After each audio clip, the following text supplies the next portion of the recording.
So, how do you prepare for an interview? You've formatted your CV well, you have a great cover letter attached with a reference letter if possible, and you have applied for the job. The HR firm or the employer has shortlisted you for an interview, and so you've been called, receive an email for the interview. How do you prepare and ensure that you ace the interview and, most importantly, become the selected candidate for the job? How do you do that? In this discussion, I'm going to be sharing with you 4 key rules that you have to take into consideration when it comes to preparing for the interview to ensure that you become the best candidate for the job, all other things being equal. Number 1, you need to have an in-depth knowledge of the company. This is very important. There are sometimes people say that, Nhyira, yes, I don't know anything about the company. They don't have any information online. You're lazy. You need to have an in-depth knowledge about the company. How do you do that? That could require some research. That could require speaking to some people in the company.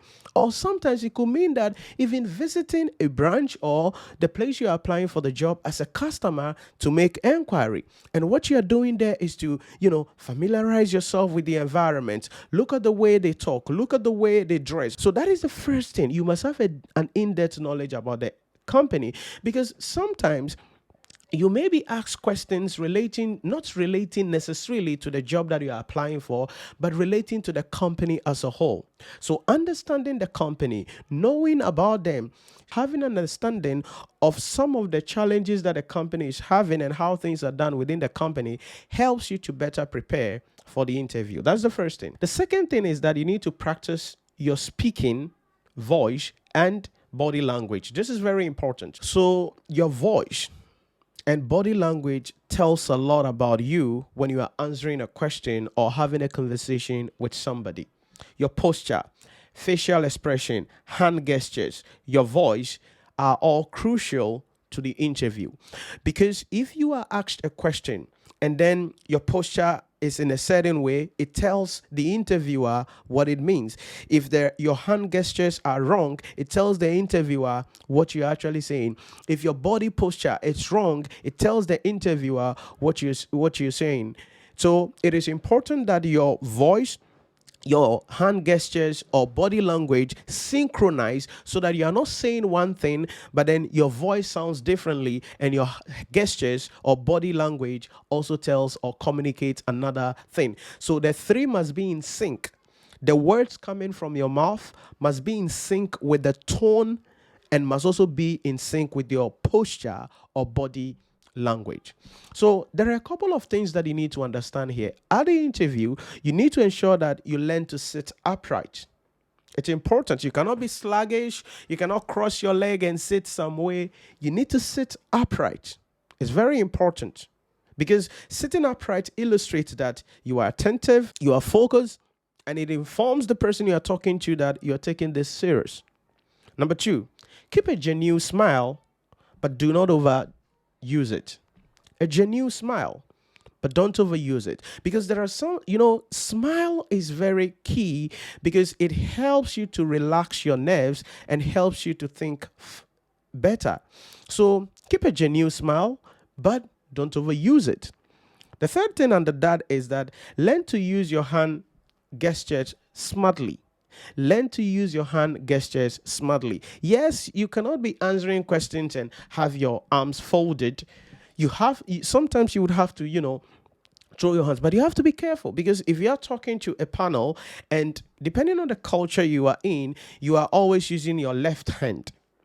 Okay, the left hand. So you are answering questions, and because you are a left-handed person, you are always using your left hand and you are answering the questions or providing the questions or the answers to the questions. It will connote or may connote to the panel that, no, you are disrespectful. So you have to be careful and learn to use your hand gestures smartly. Then the fourth thing is that learn to pause during your answer and speak clearly. Learn to pause during your answer and speak clearly. What does that mean? It means that you must learn to stop using or avoid using or another sluggish languages. So what is the experience you have? You see that I just did that. What is the experience you have? Then he said, I've been working for the company, and my company, I was the financial advisor for the CEO, and in my time in the company, I was the best. No. You're losing track. You are losing track of what you're saying. So that is the second thing you must understand. The fourth thing is anticipate some possible questions you may be asked, and the questions you will also ask the panel in case you are given the opportunity. It's always important. You have to anticipate some questions. Now, this is where people become a little overwhelmed, because people will read, they will find out, hey, what am I going to be asked? What am I going to be asked? Yes, research about the company, know about the job description and the details provided in the job description, and keep yourself calm. I've seen a lot of people, walking around, researching, asking people, hey, what would they ask me? Yes, it's all good, but if you're not careful, the more you try to think a lot about what you are likely to be asked, the more nervous you become. And when you are nervous, it affects your confidence as an individual, and it affects your speech pattern and your body language. So you want to ensure that psychologically, emotionally, mentally, as an overall, you are stable. When you are heading into the interview, you are stable. Because if you are anxious, it will show in your voice. If you are scared, it will show in your voice. If you are panicking, it will show in your voice. If you are not confident of the answers you are providing to the question, it will show in your voice. So yes, anticipate some questions you will be asked and research in those areas, but don't overdo it to a point that it cripples you, because over analysis actually results into affecting your ability to execute the job at hand and stay sane as an individual. Now, the fourth thing is appear kempt. Appearance is very important. Now, I know someone in the comment section, before you type anything in the comment section, shut up and listen. I know some of you say, yes, it is only in Africa here that we select people by looking at their physical appearance. It is everywhere. You cannot just dress anyhow and appear before an HR panel thinking that you should be employed for a company. Your appearance is critical. The way you appear, keeping your beard if you're a guy, keeping your hair if you're a lady, keeping your fingernails, the dress you wear, the shoe you wear, your socks, your tie if you're in a suit, are all going to be communicating something to the panel. So your physical appearance is very important.